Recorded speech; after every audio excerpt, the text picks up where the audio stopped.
Hello students, आज के जो हमारा टॉपिक है वो है लीनियर मोमेंटम। लीनियर मोमेंटम होता क्या है? सो फर्स्ट पॉइंट देखते हैं इसमें। Momentum is measure of quantity of motion possessed by a body. Means कि कोई ऑब्जेक्ट है, मूव कर रहा है, मोशन में है, फाइन, तो उसकी जो मोशन है उसकी क्वांटिटी क्या होगी, उसको मेजर करना ही मोमेंटम है। मींस कोई ऑब्जेक्ट है, वो मोशन में है, चल रहा है, तो उसकी क्वांटिटी क्या होगी, उसका इम्पैक्ट क्या होगा, उसी को मेजर करने को बोलते हैं मोमेंटम। मींस फॉर एग्जांपल देखो, सेकंड पॉइंट देखो अगर आप, तो थोड़ा और क्लियर होगा। It helps to measure the impact of a body on another body. देखो, मान लो कोई ऑब्जेक्ट मोशन चल रहा है, मोशन में है, मूव कर रहा है, सामने कोई चीज आ जाए, वो उससे कोलाइड हो जाए, वो टकरा जाए, फाइन। तो उस जो मोशन है, जो ऑब्जेक्ट मोशन में था, उस मोशन की वजह से दूसरी बॉडी पे क्या इंपैक्ट पड़ेगा। जब कोलाइड होंगे तो कुछ ना कुछ तो वो इंपैक्ट पड़ेगा ही, तो वो इंपैक्ट को मेजर करना ही मोमेंटम बोलते हैं, फाइन। नेक्स्ट पॉइंट है, quantity of motion possessed by a body is directly proportional to its mass and velocity. जो आपका मोमेंटम है उसका जो motion, sorry, quantity of motion जो होगा, यानी कि मोमेंटम जो होगा वो किसके ऊपर डिपेंडेंट होता है, डायरेक्टली मास एंड वेलोसिटी के ऊपर। फॉर एग्जांपल एक ऑब्जेक्ट है, वो v वेलोसिटी से जा रहा है, दूसरा ऑब्जेक्ट, या फिर इसे ऐसे समझो कि आपके पास दो स्कूटर्स हैं या दो स्कूटीज हैं, वो दोनों एक ग्रेटर वेलोसिटी से जा रहा है, एक कम वेलोसिटी से, मतलब एक धीरे जा रहा है, एक तेज जा रहा है। अब वो दोनों किसी दीवार पे टकरा गए, दोनों किसी दीवार पे टकरा गए, तो फर्स्ट बॉडी से कितना इंपैक्ट पड़ेगा, सेकंड बॉडी से उस बॉल पे कितना इंपैक्ट पड़ेगा, उसी को बोलते हैं momentum. First thing. Second thing, of course सी बात है, जो ज्यादा स्पीड से जा रहा होगा उसका इंपैक्ट ज्यादा होगा, वो ज्यादा तेज से टकराएगा तो उसका जो क्वांटिटी ऑफ मोशन है वो बहुत ज्यादा होगा, और जो स्लो स्पीड से जा रहा है उसका क्वांटिटी ऑफ मोशन बहुत कम होगा।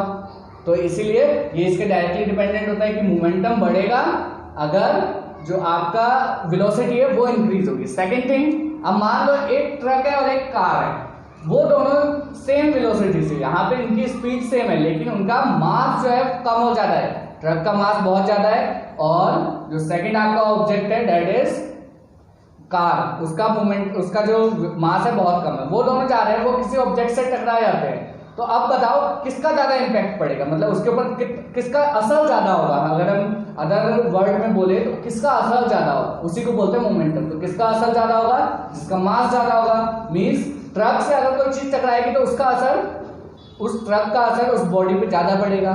लेकिन अगर कार से हम किसी बॉडी को टकराएं तो उसमें जो है मास का इफेक्ट आ जाएगा, और कार की वजह से जो इंपैक्ट पड़ेगा वो ट्रक की वजह से इंपैक्ट से कम होगा हमेशा। इसीलिए हम कह सकते हैं कि मास के ऊपर भी डिपेंडेंट होगा motion, quantity of motion, and और वी कैन से मोमेंटम जो है किस किस फैक्टर के ऊपर डिपेंडेंट हुआ, मास के ऊपर। मास ज्यादा होगा तो उसका इंपैक्ट भी ज्यादा होगा, वेलोसिटी ज्यादा होगी तो उसका इंपैक्ट भी ज्यादा होगा। लेकिन अगर मास और वेलोसिटी कम है तो उसका इंपैक्ट कम पड़ेगा, उसका असर कम होगा। सेकंड है, momentum of a body is defined by product of mass and velocity. ये मैं अभी आपको एक्सप्लेन कर चुका हूं कि जो आपका मोमेंटम है वो कैसे डिफाइन करते हैं, mass into velocity. Then momentum is a vector quantity. Momentum कैसी क्वांटिटी है, वेक्टर क्वांटिटी है, और इसे किससे डिनोट करते हैं, हम p से डिनोट करते हैं। तो इसका फॉर्मूला क्या बन गया, momentum is equal to mass into velocity, और इसकी यूनिट क्या होगी, momentum is unit of momentum is kg metre per second.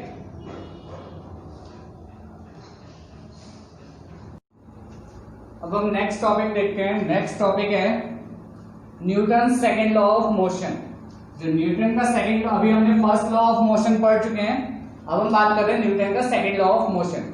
So Newton का जो सेकंड लॉ ऑफ मोशन है वो क्या कहता है, the rate of change in momentum. जो मोमेंटम हो चेंज हो रहा है, देखो स्पीड के साथ साथ मोमेंटम चेंज होगा।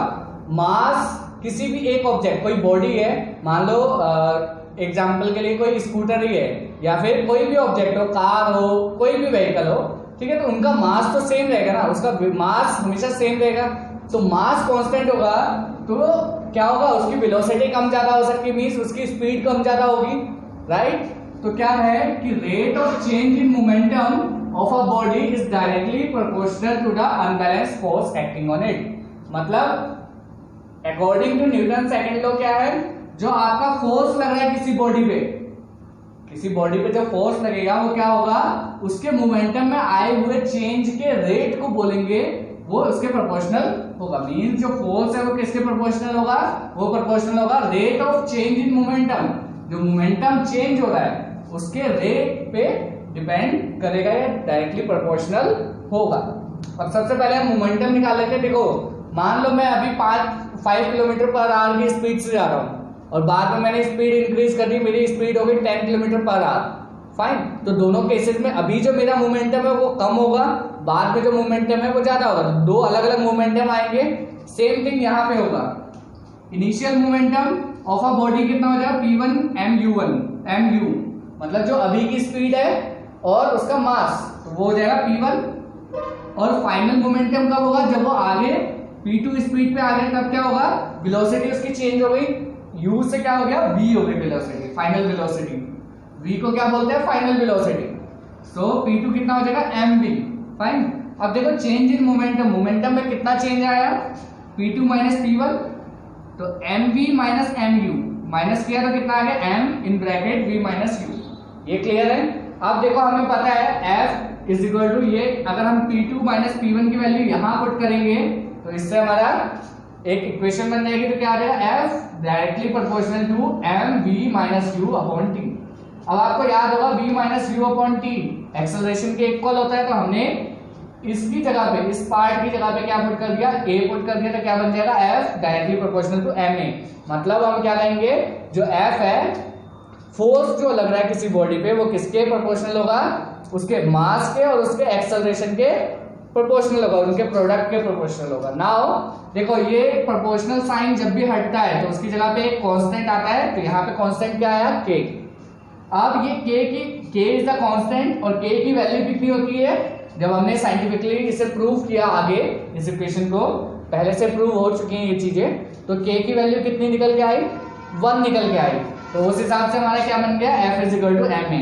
तो हम क्या करेंगे, जो आपका इससे हम देखो एक डेफिनेशन तो ये आ गई थी, जो Newton second law of motion था उसके अकॉर्डिंग एक जो हमारी डेफिनेशन आई थी वो ये आई थी ना, rate of change in momentum of a body is directly proportional to unbalance force acting on it.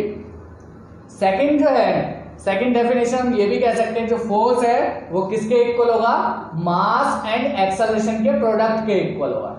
ये क्लियर है, इसे कॉपी कर लो।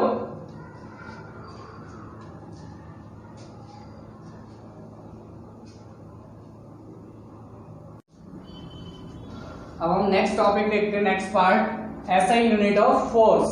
फाइन, सबसे पहले देखो फॉर्मूला क्या निकाला था हमने, F is equal to ma निकाला था, तो इसे हम क्या बोल सकते हैं, force is equal to mass into acceleration.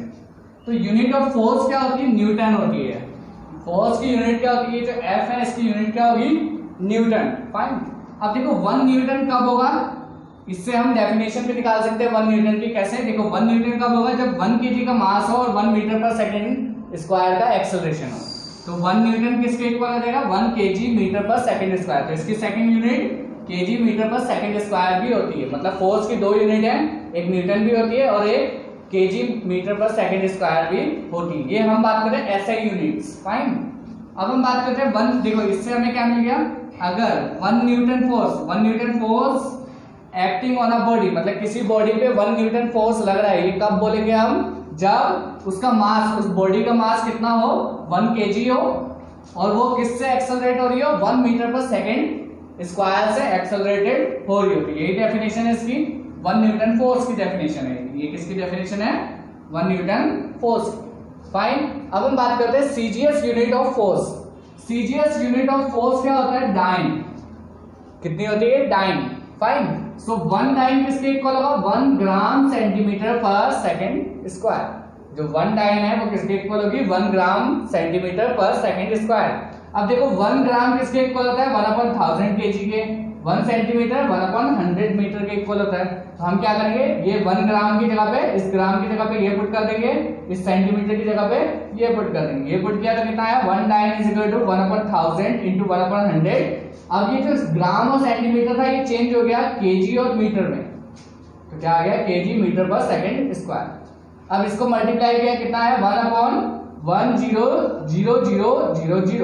Zero आ गया, केजी मीटर पर सेकंड स्क्वायर। ठीक है, इसको हमने पावर एक्सपोनेंशियल फॉर्म में लिख दिया, कितना आ गया, 1/10⁵ न्यूटन।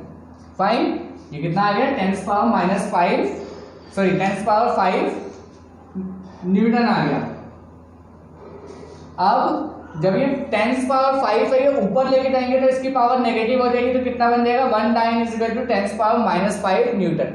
और वी कैन से क्या सकते हैं हम, उससे क्या कर सकते हैं, अगर ये इधर आ जाएगा, इसको 10⁻⁵ को इधर लाना चाहें तो क्या बन जाएगा, 1 Newton is equal to 10⁵ dyne के इक्वल होता है। फाइन, इसे आप कॉपी कर लो। Thank you.